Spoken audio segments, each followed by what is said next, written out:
¿Qué onda? Bienvenidos otra vez. Hoy cambiamos de set y vamos a probar mezcales.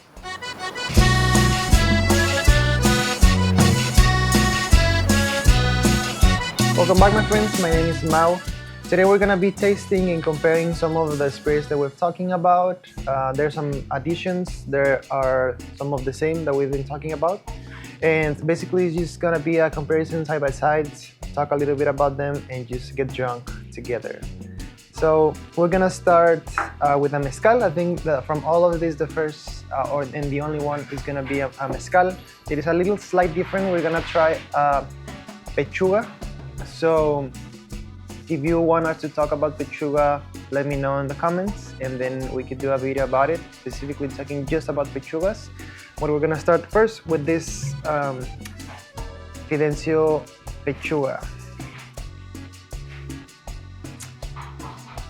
So pechugas are very interesting stuff because there's an addition to it. It's not like natural flavors from the agave. There's a third addition to it. In this case, it is chicken breasts. They did a third distillation in which they included a chicken breast. Sometimes they use some other stuff, but this smells very like umami-ish and a little bit fruital.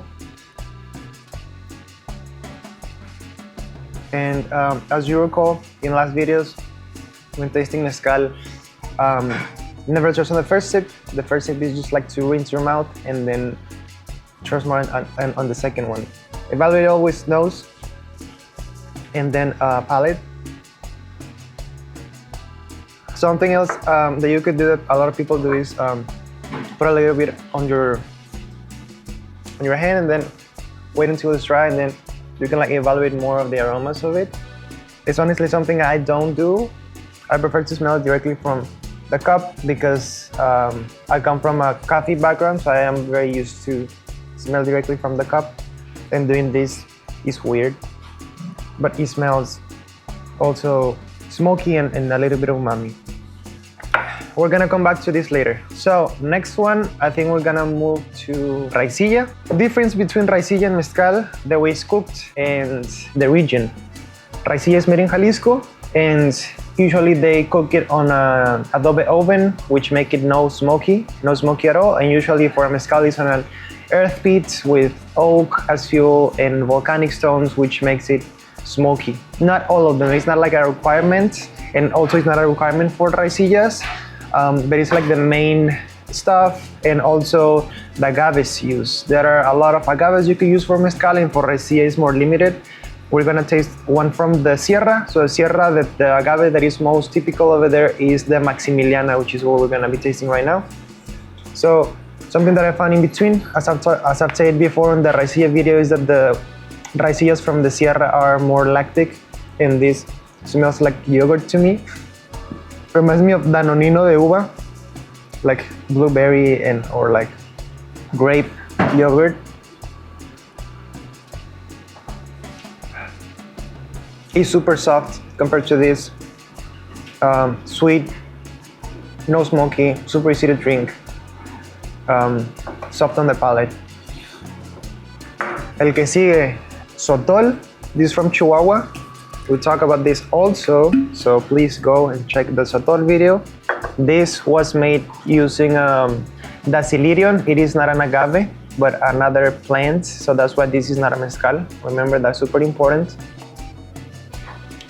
Sotol is more earthy. It's very earthy to me. It's vegetal sometimes. It is earthy and smoky and vegetal. It's kind of like that three flavor notes that I found in between. And on the mouth, this reminds me of the pulparindo. It has this like tamarind spicy flavor, or just like any of those candies that I used to have when I was going to travel to any like Pueblo Mágico in Mexico. Those like tamarind candies, like on the bowl, just like wrapped in plastic. It reminds me of that a lot on the mouth. The nose is more like earthy and a little bit of smoke, but the mouth is very like pulparindo, or even like a pelón pelo rico. It's like a candy, spicy tamarind candy. Next one is gonna be a Comiteco.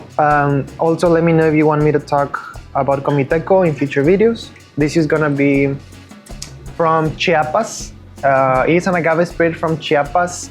It is made out of an agave called Atrovirens Hall, better known as agave pulquero sometimes. Actually, Comiteco, it is the name also of the agave that is used to make this. And it is from Comitán de Domínguez, Chiapas, the region where this is made. Something unique about this is that this is a distillation of pulque. If you have tried pulque before, which is kind of like the beer of the agave, they distill that liquidy, that slimy texture, and it turns out on something very interesting, which is the Comiteco. This smells like cacao. I'll have like cacao, but like funky cacao. And it has very funky notes. Reminds me also like a charanda flavor.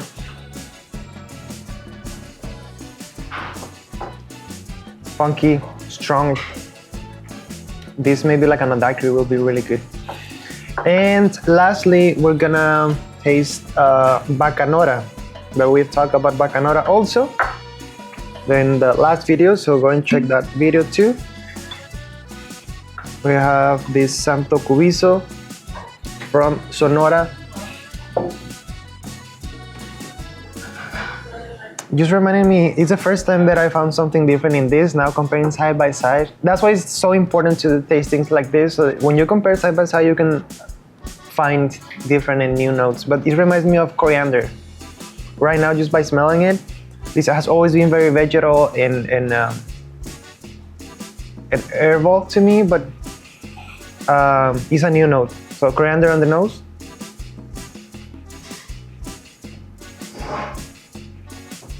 And just like the first time I tried Bacanora, it very reminded me of a luxury or like a good quality tequila. It reminds me also those kind of like notes on the mouth, very like cooked agave notes. And I am starting to like this. Honestly, I didn't like this at all. That's why I put it here. Like maybe comparing it side by side, I might like it. And indeed, it tastes better now, like comparing them side by side. So when having these kind of flights is when you're gonna realize what you like and what you don't like about mezcales. You can compare them. So now that I tasted them all, now I can just go back and just compare nose side by side. Same with the mouth. Now I can try this like the Sotol and then compare it with the Raicilla and like find different and new expressions. So that's it. That's kind of like how I do tastings and how I strongly recommend you to do it. If you have 2 or more bottles, do it at home. Taste them like this. You're gonna discover a lot of new sensations, new flavors, and then you're gonna be a little bit more knowledgeable in what you're drinking, what you like and what you don't. So let me know if you want me to talk about any of this new stuff, and I'll be ringing you and see you next time. Nos vemos en la próxima. Cámara.